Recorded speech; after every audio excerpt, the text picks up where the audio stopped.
आज अपन अंशों के अधिअवदान के बारे में पढ़ रहे हैं।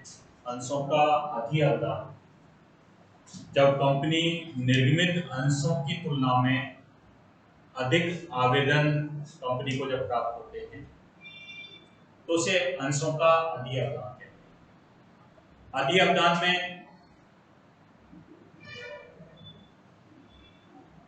कंपनी जितने अंश जारी करना चाहती है उससे अधिक आवेदन मिलते हैं। हमेशा हम यही बात कर रहे हैं, कंपनी 1 लाख अंश जारी करना चाहती है लेकिन कंपनी को 1,40,000 आवेदन आ गए तो इसे हम अंशों का अधिअवदान कहते हैं। तो अंशों के अधिअवदान में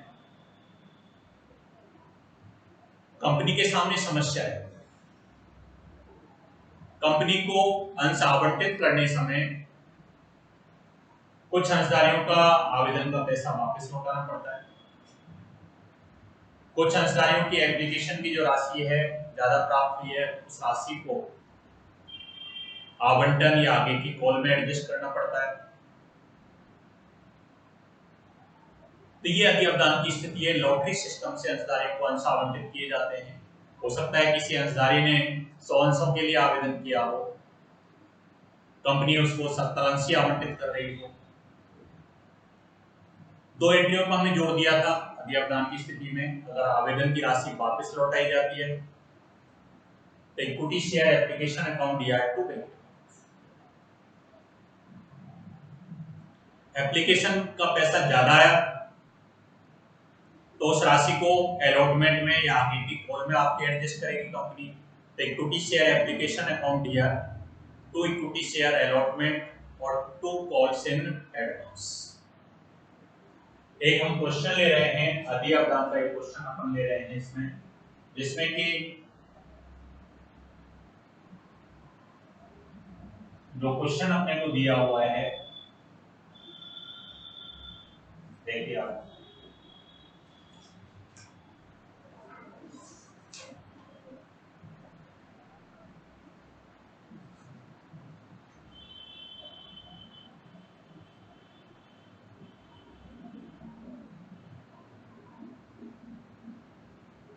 पेज नंबर 224 का एक क्वेश्चन दे रखा है आपके।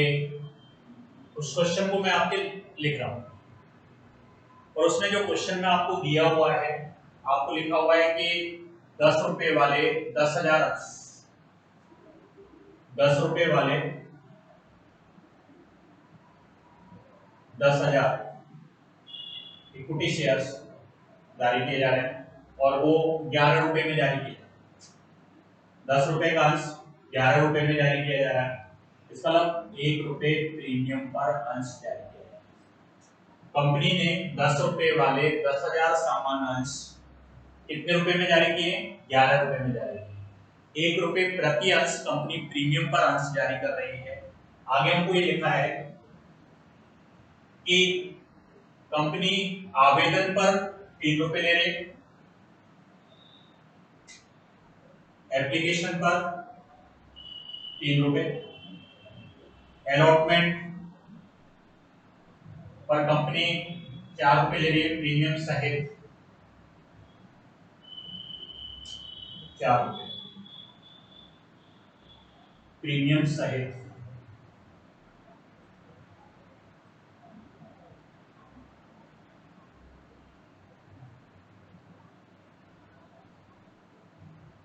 प्रथम मांग 4,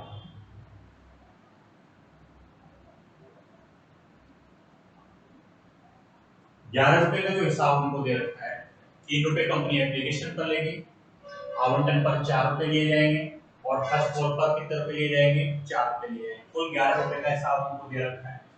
आप देखें 12,000 अंशों के लिए आवेदन किया, 12,000 एप्लीकेशन रिसीव हुई। आगे अपने को कहा गया कि राकेश जिसने 240 अंशों के लिए आवेदन किया था, राकेश जिसने 240 अंशों के लिए आवेदन किया था,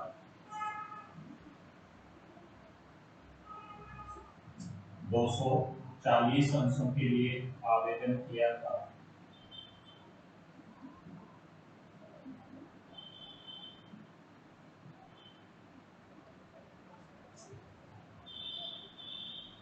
उसने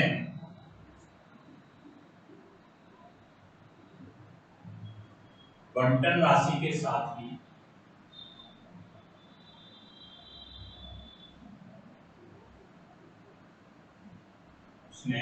बंटन राशि के साथ ही मांग राशि का भुगतान कर दिया।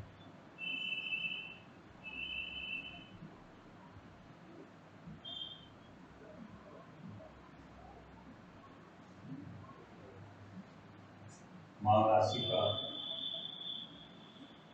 भुगतान कर दिया। आपको कह रहा है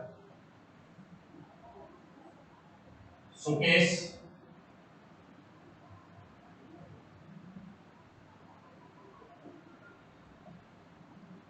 जिसे 100 अंश बंटित किए थे, जिसे 100 अंश बंटित किए गए थे,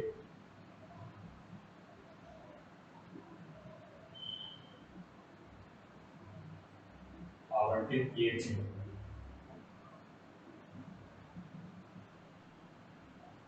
उसने आवंटन राशि का भुगतान मांग राशि के साथ कर दिया।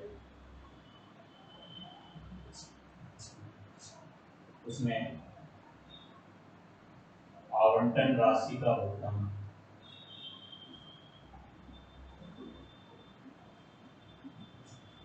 मांग राशि के साथ किया।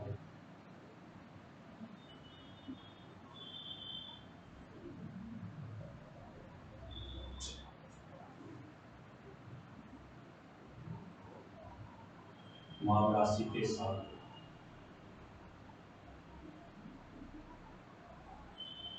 आवश्यक जर्नल प्रविष्टियां दी थी। आवश्यक जर्नल प्रविष्टियां दी थी।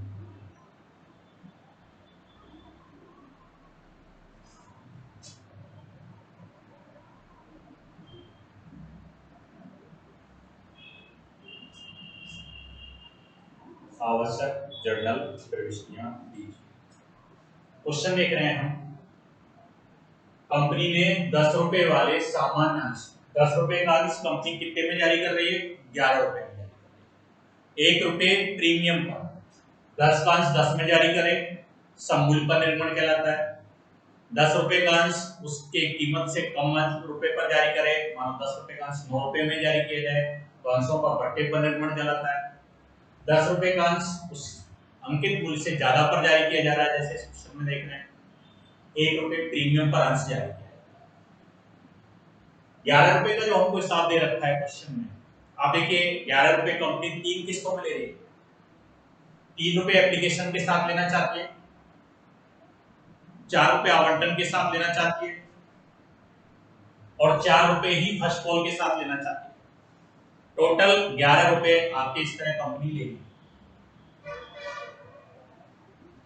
कंपनी को 12,000 अंशों के लिए आवेदन मिले। कंपनी को कितने अंशों के लिए आवेदन प्राप्त हुए? 12,000 अंशों के लिए आवेदन प्राप्त हुए। 10,000 अंशों की तुलना में 12,000 एप्लीकेशन मिली है। कौन सा टॉपिक हो गया हमारा? अंशों का अधिअवधान। अब 12,000 अंशधारियों के हिसाब से कंपनी ने किसी अंशधारी का पैसा वापस नहीं किया है, लेकिन हमको दो चीजें लिखी। एक अंशधारी तो राकेश था जिसने कितने अंशों के लिए एप्लीकेशन लगाई थी? 240 अंशों के लिए। उसने आवंटन राशि के साथ में ही फर्स्ट कॉल का भी भुगतान किया। एक टॉपिक पढ़ा था अपन ने, अग्रिम मांग राशि। अग्रिम मांग राशि में हम क्या कह रहे थे? कंपनी जिन किस्तों को भविष्य में मांगेगी उसका अंशधारी समय से पूर्व ही भुगतान कर देता है। जैसे इस क्वेश्चन में कंपनी ने फर्स्ट कॉल मांगी नहीं, फर्स्ट कॉल मांगने से पहले ही उसने अलॉटमेंट के साथ में ही फर्स्ट कॉल का भुगतान कर दिया, अग्रिम मांग कटौती। 240 अंशों के लिए उसने आवेदन किया था। हम ये देखेंगे कि राकेश को कंपनी ने कितने अंश दिए। सुकेश, कंपनी ने उसे 100 अंश बांटे थे,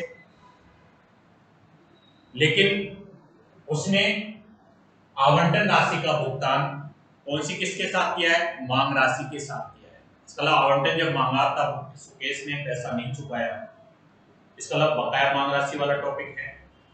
कौन सी कॉल के साथ वो पैसा दे रहा है? फर्स्ट कॉल के साथ में आपके पैसा दे रहा है, तो उस समय ये राशि हमको प्राप्त। आवश्यक जर्नल प्रविष्टियां दी। अब हम जो शुरुआत करेंगे, सबसे पहली एंट्री आवेदन राशि प्राप्त। इसकी बनाना है आवेदन राशि प्राप्त होने।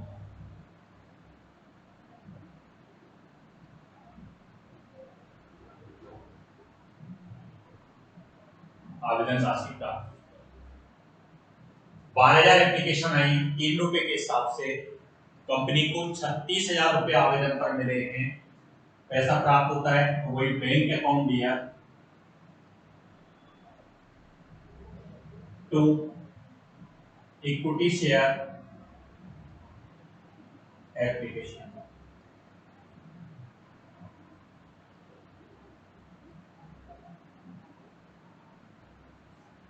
बैंक अकाउंट दिया टू इक्विटी शेयर एप्लीकेशन 36। 12,000 आवेदन मिले, 3 रुपए के हिसाब से कंपनी को कितने रुपए आवेदन राशि मिली होगी? 36,000 रुपए आपके आवेदन राशि प्राप्त। तो जो फर्स्ट एंट्री है अपन नरेशन में भी डाल सकते हैं, बीइंग एप्लीकेशन मनी रिसीव्ड। आवेदन राशि 12,000 अधिकारियों से 3 रुपए के हिसाब से 36,000 रुपए मिले। कंपनी 36,000 रुपए एप्लीकेशन नहीं चाह रही थी, क्योंकि कंपनी तो केवल कितने अंश जारी करना चाहती है? 10। कितने अंश जारी करना चाहती है कंपनी? 10। तो 10,000 अंश ही जारी करना चाहती है, तो 10,000 अंश जारी करना चाहती है, तो 10,000 अंश जारी से कंपनी 30,000 रुपए ही प्राप्त करना चाहती थी। तो जो सेकंड एंट्री है, आवेदन राशि को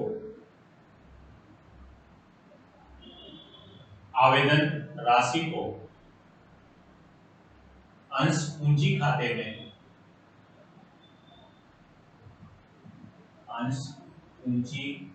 में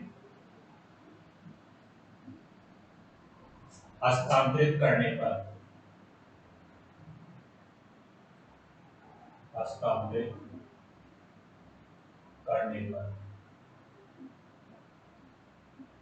आवेदन राशि को अंश पूंजी खाते में हस्तांतरित करने पर ये जो एप्लीकेशन का पैसा जो प्राप्त हो गया है, इस राशि को इस खाते से कंपनी निकालेगी और किस खाते में ले जाएगी? पूंजी खाते में ले जाएगी। तो इक्विटी शेयर एप्लीकेशन अकाउंट दिया, इक्विटी शेयर एप्लीकेशन अकाउंट दिया तो इक्विटी शेयर कैपिटल। एप्लीकेशन का जो शेष है कंपनी पूंजी खाते में ले जाएगी, पूंजी खाते में ट्रांसफर करेगी। 36,000 नहीं ट्रांसफर करेगी, क्योंकि अधियवदान था कंपनी 10,000 अंशधारियों से ही एप्लीकेशन की राशि चाहती थी। तो 10,000 अंशधारियों से 3 रुपए के हिसाब से 30,000 रुपए ही एप्लीकेशन के मिलने चाहिए थे। तो 10,000 इंटू 3 30। दो एंट्री होंगी। इसका मतलब कंपनी को 6,000 रुपए एप्लीकेशन पर ज्यादा मिले। कितने रुपए एप्लीकेशन पर ज्यादा है? 6,000। इन दोनों एंट्रियों का अंतर अगर मैं वैसे भी देखूं, 10,000 की जगह 12,000 अंशों के लिए एप्लीकेशन मिली है मेरे को, 2,000 एप्लीकेशन ज्यादा ही हैं, 2,000 एप्लीकेशन ज्यादा ही हैं। तो 2,000 एप्लीकेशन ज्यादा आने का मतलब 2,000 इंटू, क्योंकि 3 रुपए के हिसाब से पैसा मिला है, तो 6,000 रुपये आवेदन पर ज्यादा मिलेंगे। इस 6,000 रुपये को या तो कंपनी लौटाएगी या इस 6,000 रुपये की राशि को आगे की आवंटन की राशि में या अगली दौर में एडजस्ट करेगी, क्योंकि यहाँ पर लौटाने की बात नहीं कंपनी ने की नहीं है, मतलब पैसा एडजस्ट किया जाएगा। ये दो एंट्री होंगी। अब मैं तीसरी एंट्री पे, तीसरी एंट्री आवंटन राशि मांगने पर। क्या ले रहे हैं हम? आवंटन राशि मांगने पर। तीसरा पॉइंट,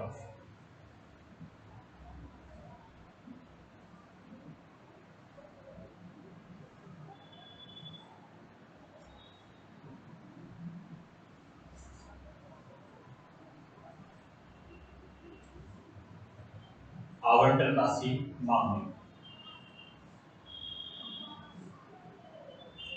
आवंटन राशि मांगने पर।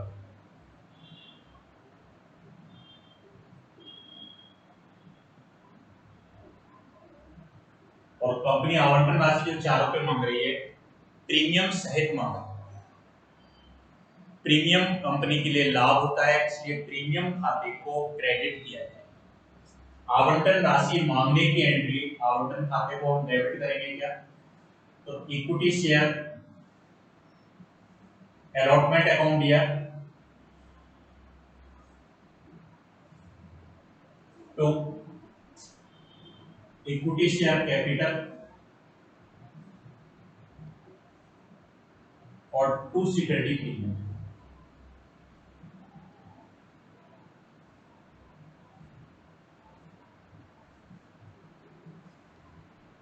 कौन सी किस्त मांग रही कंपनी? आवंटन। आवंटन मांगती है तो आवंटन खाते को डेबिट करेगी। फर्स्ट कॉल मांगती है कंपनी तो फर्स्ट कॉल को डेबिट करेगी। इक्विटी शेयर अलॉटमेंट दिया तो इक्विटी शेयर कैपिटल और टू सिक्योरिटी प्रीमियम। 10,000 अंशधारियों से कंपनी 4 रुपए के हिसाब से 40,000 रुपए आवंटन के मांगे जाएंगे। अब 40,000 रुपए जो मांगे जाएंगे उसमें से 4 रुपए में से 1 रुपया प्रीमियम है और 3 रुपए के हिसाब से कैपिटल। आवंटन राशि जो मांगी जाएगी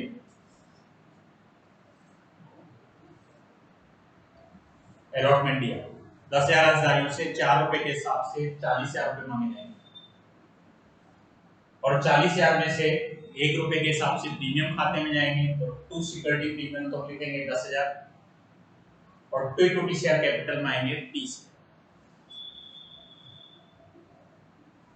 अगली एंट्री आवेदन राशि वापस लौटाने की हम बात करते हैं, लेकिन यहाँ क्वेश्चन में कहीं ऐसा नहीं लिखा कितने आवेदन रद्द कर दिए गए या उनको आवंटन नहीं किया गया।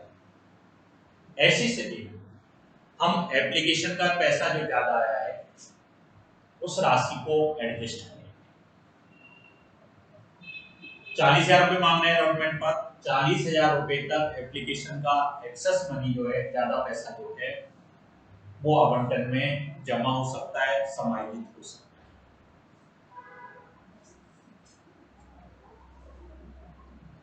अगली एंट्री अधिक आवेदन राशि को,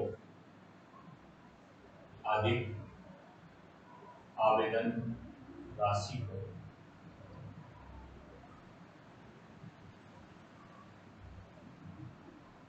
आवंटन खाते में,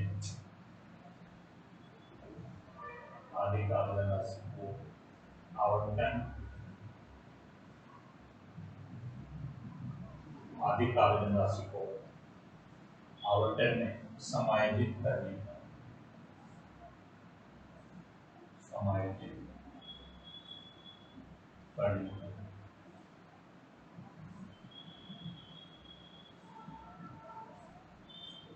अधिक आवेदन राशि को आवंटन में समायोजित करने का। इक्विटी शेयर एप्लीकेशन अकाउंट दिया तो इक्विटी शेयर अलॉटमेंट।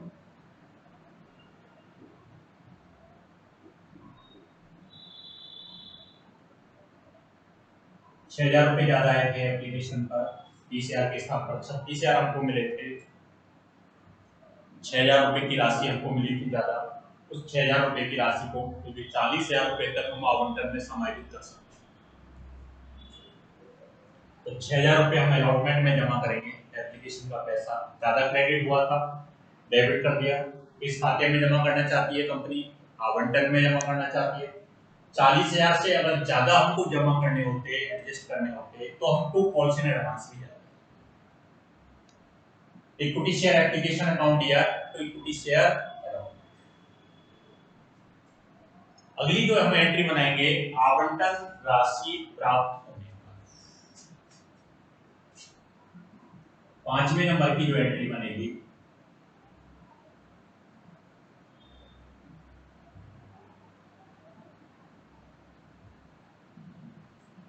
आवंटन राशि प्राप्त होने का। 5वें नंबर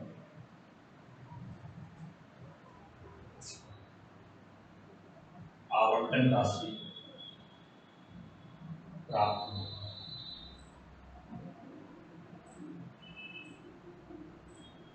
आवंटन राशि प्राप्त होने का।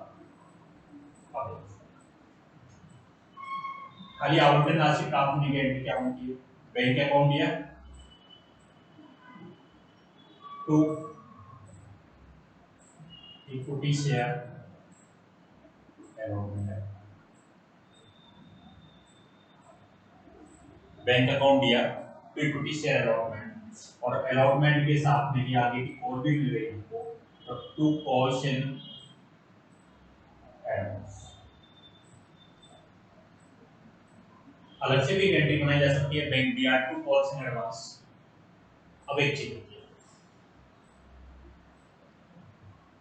40,000 रुपए हमें अलॉटमेंट पर मांगना है, आवंटन राशि कितने रुपए मांगी जा रही है? 40।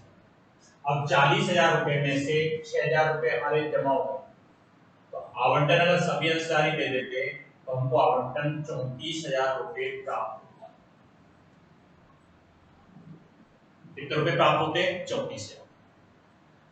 अब हमको कह रहा है कि सुकेश जिसे 100 अंश आवंटित किए थे कंपनी ने, उसने आवंटन का पैसा नहीं दिया, आवंटन का पैसा आवंटन के साथ नहीं दिया, आगे की कॉल के साथ दिया। फर्स्ट कॉल के साथ में आवंटन का पैसा दिया। ऐसी स्थिति में 100 अंशधारियों ने आवंटन की राशि नहीं चुकाई, हम ये कहेंगे कि 34,000 रुपए आवंटन के हमको मिलने थे। 40,000 रुपए आवंटन मांग रहे थे, 6,000 रुपए जमा हुए, 34,000 रुपए प्राप्त होंगे। अब ये 34,000 रुपए जो प्राप्त होंगे, कंपनी 10,000 अंशधारियों से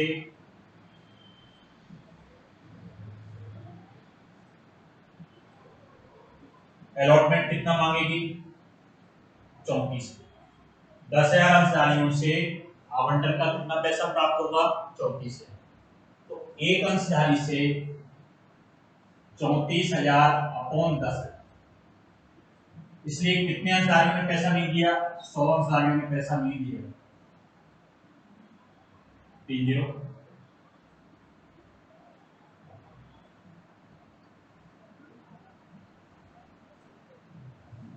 10,000 अंशधारियों से हमको 34,000 रुपए मिलने थे, तो 100 अंशधारियों से 340 रुपए बकाया रह गए।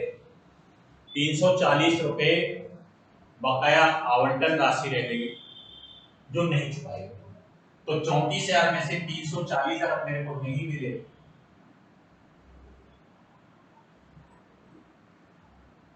तो अलॉटमेंट केवल कितना ही प्राप्त हुआ है? 33,660।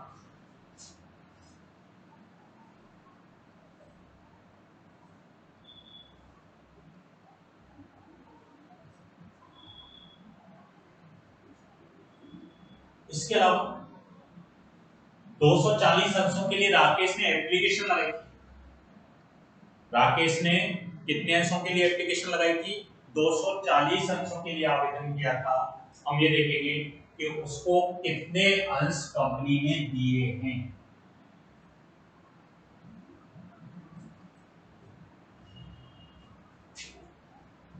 कुल कितनी एप्लीकेशन प्राप्त हुई हमको?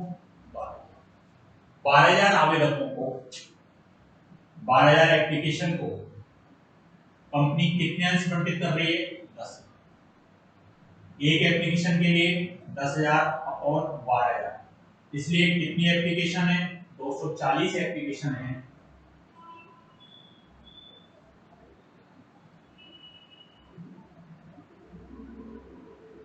200 अंश।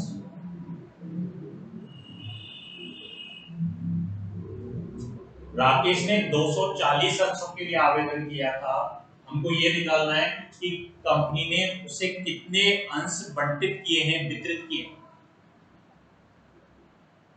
12,000 आवेदकों को कंपनी 10,000 अंश दे रही है। 12,000 आवेदकों को कंपनी कितने अंश देना चाहती है? 10,000 अंश देना चाहती है। 12,000 अंशधारियों को 10,000 अंश मिल रहे हैं, तो एक अंशधारी को 10,000 अपॉन 12,000,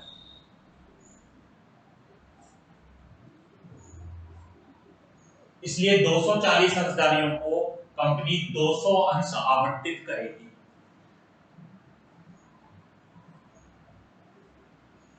तो ये 240 अंशों से हमारा मतलब नहीं है, यहाँ पर 200 अंशों से मतलब है राकेश जिससे 200 अंश आवंटित किए थे उसने आवंटन राशि के साथ में ही आगे की फर्स्ट कॉल भी चुका दी। फर्स्ट कॉल चुका दी इसका मतलब एक शेयर पर फर्स्ट कॉल है कितनी? 4। तो 200 अंशधारियों ने प्रथम मांग का पैसा आवंटन के साथ ही दे दिया, तो 200 इंटू 4,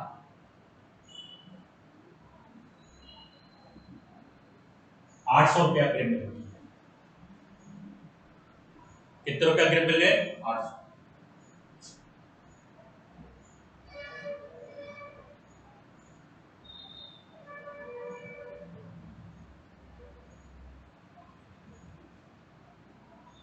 तो कुल हमारे को 34,460 रुपये प्राप्त। कुल कितने रुपए प्राप्त हो गए? 34,460 रुपये आपके प्राप्त।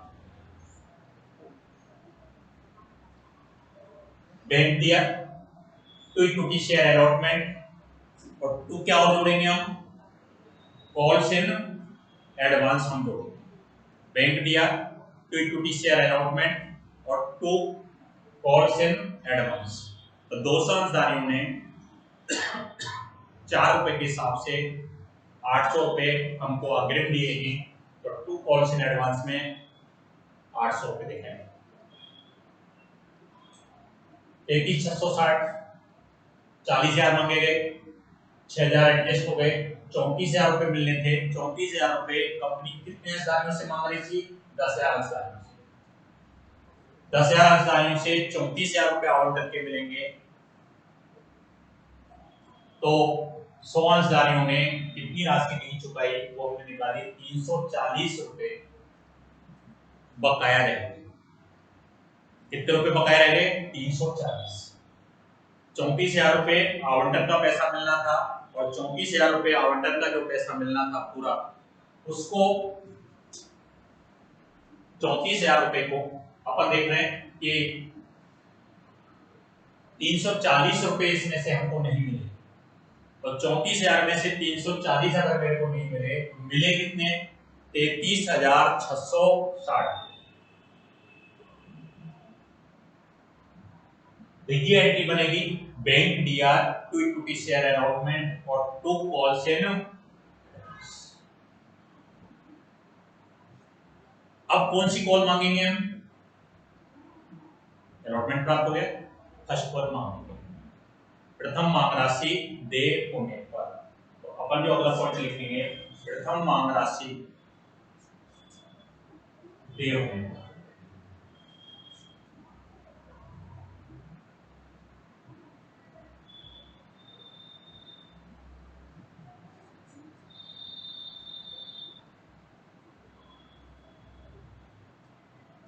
प्रथम मांग राशि 30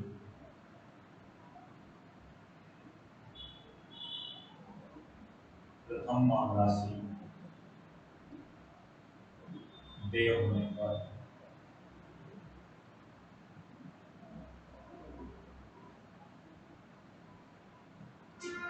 फर्स्ट कॉल का पैसा मांगना है। और फर्स्ट कॉल का जो हम पैसा मांग रहे हैं, एक अंशधारी से कितने रुपए लिए जा रहे हैं फर्स्ट कॉल के? 4। तो 10,000 अंशधारियों से कंपनी 4 रुपए के हिसाब से 40,000 रुपए मांगी। Equity share first call account दिया, equity share first call account दिया तो इक्विटी शेयर कैपिटल। अलॉटमेंट मांग रहे थे तो अलॉटमेंट को डीआर कर दिया हमने। फर्स्ट कॉल का पैसा मांग रही है कंपनी, तो equity share first call account दिया तो इक्विटी शेयर कैपिटल। 10,000 अंशधारियों से कंपनी फर्स्ट कॉल का पैसा मांगेगी, 4 रुपए फर्स्ट कॉल की राशि, तो 10,000 अंशधारियों से 40,000 रुपए फर्स्ट कॉल की मांगे जाएंगे।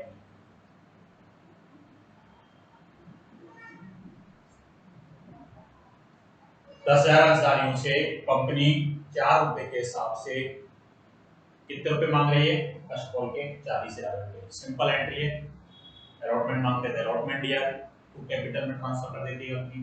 फर्स्ट कॉल का पैसा मांगती है तो equity share first call account दिया तो इक्विटी शेयर कैपिटल। अगली जो हम एंट्री बनाएंगे, अग्रिम मांग राशि को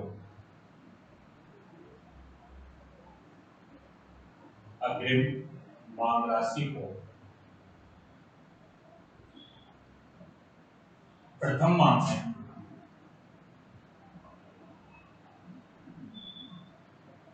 समायोजित करने को,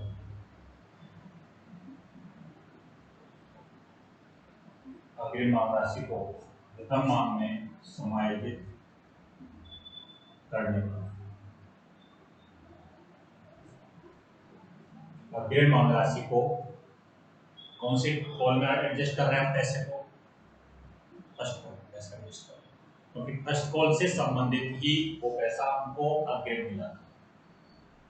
जब हमको आवंटन के साथ ये राशि मिली थी तो हमने बैंक डीआर टू अलॉटमेंट और to calls in advance entry बनाई।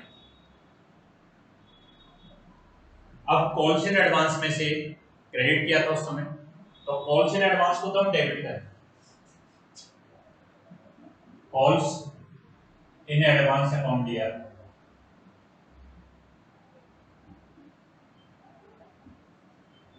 तो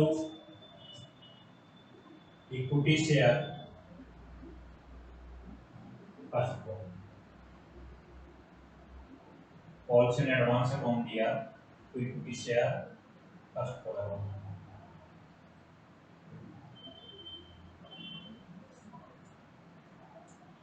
800 रुपए जो अग्रिम मिले थे हमको, जिसके हमने entry bank DR to allotment के साथ टू कॉल्स इन एडवांस और जोड़ा था। अब इस कॉल्स इन एडवांस की राशि को फर्स्ट कॉल में जमा करेंगे हम।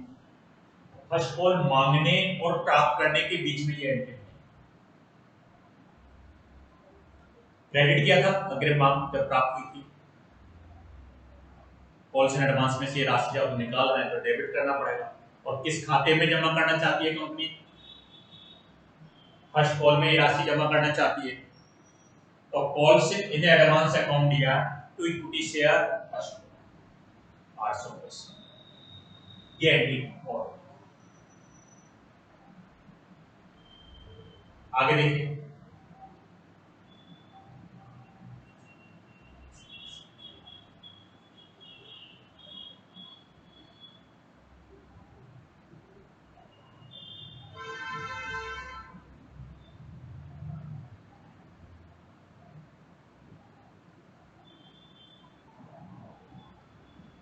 प्रथम मांग राशि प्राप्त होने,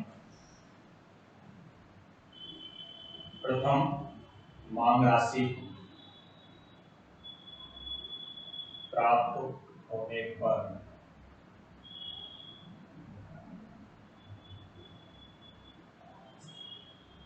फर्स्ट कॉल की राशि प्राप्त हो रही है, और फर्स्ट कॉल की राशि प्राप्त हो रही है तो बैंक अकाउंट दिया to equity share first call account, और टू, इस फर्स्ट कॉल के साथ जो पैसा आवंटन का नहीं मिला था उसमें वो पैसा भी हमको मिल गया to equity share allotment.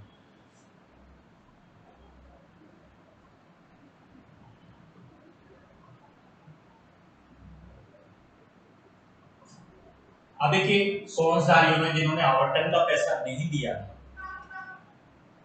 Allotment के समय तो नहीं दिए, वो 100 का पैसा हमने निकाला तो 340 रुपए निकले थे, उस समय तो नहीं मिले, लेकिन उसने कौन सी कॉल के साथ ये राशि हमको दे दी, फर्स्ट कॉल के साथ में ये आवंटन की राशि दे दी, तो ये 340 रुपए हमको प्राप्त।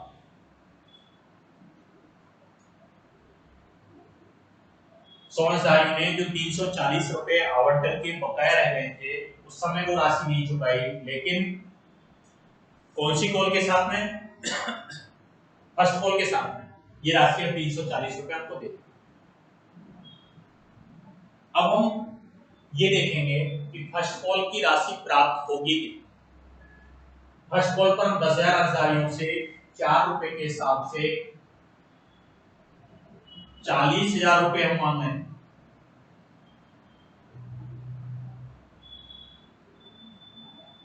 कितने रुपए मांग रहे हैं? 40 रुपए।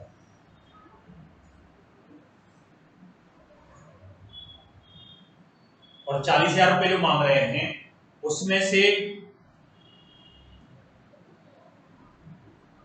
हमने ये देखा था कि 240 अंशों के लिए जिसने आवेदन किया था उसने आवंटन राशि के साथ में ही कौन सी किस्त का भुगतान भी कर दिया था, मांग राशि का भुगतान,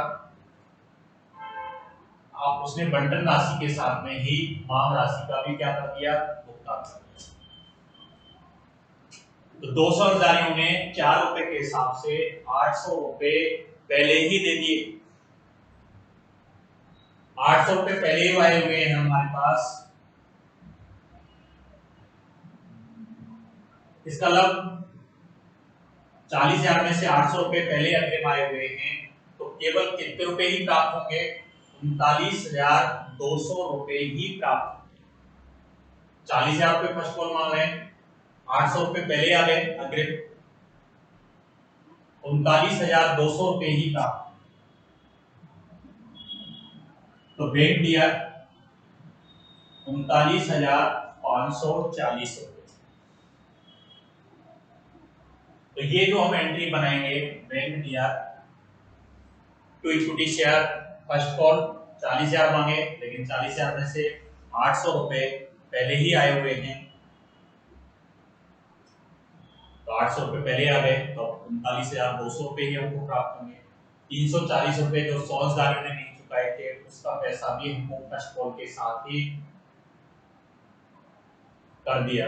तो कुल मिलाकर के बैंक दिया करेंगे हम 39,540, to equity share first call 39,200, और टू इक्विटी शेयर अलॉटमेंट जो करेंगे हम 340 रुपए करेंगे।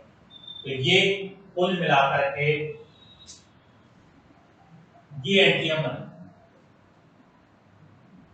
अंशों का अधिअवदान क्वेश्चन था, आप कहोगे पहचान कैसे करते हैं, 10,000 अंशों के लिए उससे ज्यादा एप्लीकेशन, कितनी एप्लीकेशन आई थी इस क्वेश्चन में, 12,000 आवेदन आए थे, 10,000 अंश जारी करना चाहती है, 12,000 एप्लीकेशन आई। अधिअवदान, अधिअवदान की स्थिति में पहली एंट्री तो जितने अंशों के लिए एप्लीकेशन आती है वही बनती है, लेकिन आगे चाहे हम आवंटन मांगते हैं, चाहे फर्स्ट कॉल का पैसा मांगती है कंपनी, चाहे एप्लीकेशन का शेष कैपिटल में ट्रांसफर करती है कंपनी, जितने अंश जारी करना चाहती है उससे हमको मतलब है। जैसे यहाँ 10,000 अंश जारी करना चाहती है कंपनी, तो 10,000 अंशधारियों से ये राशि मांग, 10,000 अंशधारियों से ही आवंटन का पैसा मांगा जाएगा, 10,000 अंशधारियों से ही फर्स्ट कॉल की राशि मांगी जाएगी, ये चीज। दूसरा इस क्वेश्चन में जो हमको महत्वपूर्ण बात करनी पड़ी, राकेश जिसने 240 अंशों के लिए आवेदन किया, एक तो लिखा रहता है 240 अंश कंपनी ने उसको बंटित कर दिए, लेकिन यहां हम कह रहे हैं कितने अंशों के लिए आवेदन किया था उसने, 240 अंशों के लिए। हमको आवंटित अंशों की संख्या निकालनी है। कुल कितनी एप्लीकेशन आई, जैसे यहाँ इस क्वेश्चन में हमने देखा था 12,000 एप्लीकेशन। अगर इसमें से कोई एप्लीकेशन वापस कर देती तो वो हटाते, लेकिन 12,000 आवेदकों को कंपनी 10,000 अंश दे रही है, तो 240 को कितने अंश देगी, तो हमने देखा था 200 अंश कंपनी ने बढ़ती। तो ये चीज आपकी निकालनी। इस तरह ये अपना क्वेश्चन पूरा होता है। मैं अभी इस व्याख्यान को अभी यहीं पर आपके समाप्त कर रहा हूँ। इसमें कहीं भी अगर कोई समस्या आपको लगे तो आप मेरे से पूछ सकते हैं, फोन पे भी बात कर सकते हैं। धन्यवाद।